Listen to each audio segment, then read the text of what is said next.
click on your computer search icon and type here Advanced System Settings and open View Advanced System Settings control panel. Under Performance, Visual Effects, Processor Scheduling, Memory Usage and Virtual Memory, open Settings.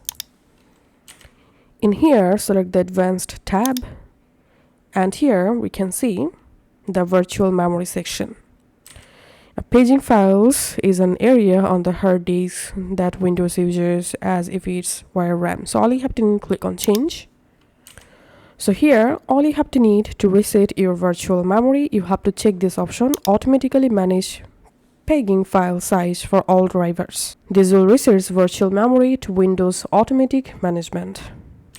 Now just click on OK, click on OK, click on Apply, OK, click on OK, and now just go ahead and restart your PC.